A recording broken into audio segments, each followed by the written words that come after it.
Hello, I'm Thomas Horner, chef of Mise, and today we're going to demonstrate a little dish that we are looking really forward to cooking down in South Carolina. We're going to do a salmon croquette with Hoppin John. Hoppin John is a traditional dish served all over low country, South Carolina and the South. And lots of variations to it. Is basically a rice and black-eyed pea dish that's made in the South. It's traditionally served on New Year's Day for good luck, so I wish we would have all had a little more Hoppin John going into 2020. But we're going to serve the Hoppin John here with salmon croquette. Typically in the South, salmon didn't get there fresh back in the day, and so they had to can the salmon, and so they used the canned salmon to incorporate it in. So you see a lot of salmon croquettes throughout the South. Here, what we use that for is all our scraps. So anytime we have a belly scrap or any scrap off a whole salmon that we break down, we are able to use that scrap once we bulk it up, incorporate it into croquettes. Today we're going to use some Alaskan wild sockeye salmon, already filleted, because we haven't been too busy and haven't been breaking down a whole lot of fish lately. So we're going to start off with making the croquette. All right, so we're going to clean and trim the salmon. And we're just going to do a nice little dice on the salmon.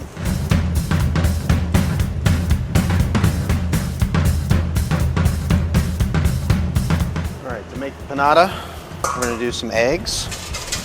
And I want to beat these eggs real nice.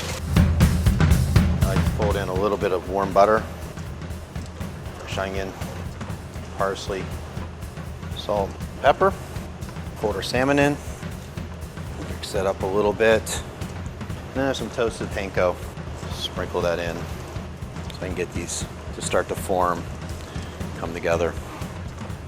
And I like them nice and light. I'm going to mound them together and they'll cook together real nice. I don't want too much breading on them. I don't want them too solid. So the next part of this dish, after the salmon has rested a little bit and absorbed some of that seasoning, I like to spray some little ring molds. We used to sous vide these cakes, and what I realized is that one day was that I can do this in the rationale quite easily. If I just change the setting on the steaming component, and I can actually sous vide it inside of the rationale. So we're going to just basically take these a little bit of salmon here, and I'm just going to make a little cakes, and I don't want to fill it all the way up. I just want to get to a point that's a nice sized portion. Because again, we're going to cook this, cool it down, and retherm it on the need that we need it. One of the benefits of sous vide obviously is the ability to cook ahead of time to a perfect optimum cook temperature and then be able to cool it down and retherm it. So we're going to take advantage of that, especially during now when we don't have time and labor necessary to pull off dishes. Sometimes we're a one-man band around here, or one woman, or one-person band. So what we're going to do is we're going to cook this salmon croquette here at 122 degrees for 22 minutes inside of the steamer here. So for Hoppin John, we're going to start with our bacon and render it. It's going to take a minute to cook. Once the bacon gets a little rendered, I want to put that garlic in there and get that garlic nice and golden brown. We're going to add, like all good recipes of the South, Holy Trinity, peppers, onions, celery. Touch of salt and pepper. Starting to see my onions starting to turn a little translucent and everything's starting to release its flavors. Almost time for the collards. All right, now I'm starting to see some color on my vegetables and that fond is looking really nice. I can't wait to unleash it. I'm gonna throw some collards in there and wilt those down just a bit. Hit it with your favorite Cajun seasoning rub. Here we got a little Spiceology Black Magic rub. I prefer to make mine with a little extra heat. Once my collard greens are nice and wilted, it's time for the black-eyed peas, fresh thyme, dried thyme, and that one bay leaf that some lucky person's gonna get. A little pre-cooked rice, touch of stock. And give that a little quick stir. Break up any of that rice. That on real low. And hold that for the salmon. So now that it's cooled and completely solid, I'm going to just top it with a little more breadcrumbs. Flip it over. And a little more breadcrumbs on the top because I want to get that nice crust on the salmon.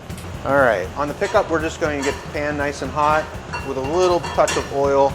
We're doing southern cooking, so we need a little butter.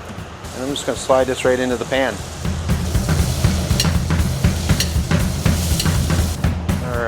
So to finish this dish, I have our Hoppin John.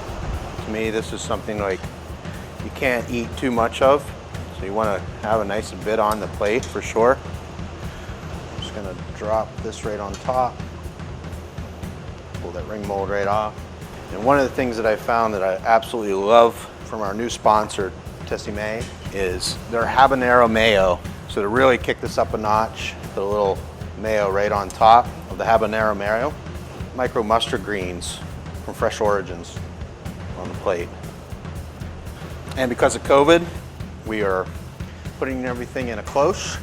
It gives a nice reveal and keeps it nice and sanitary.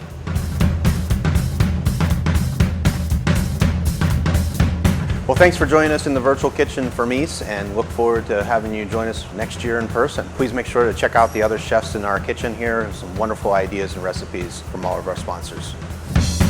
Fucking blind, honey.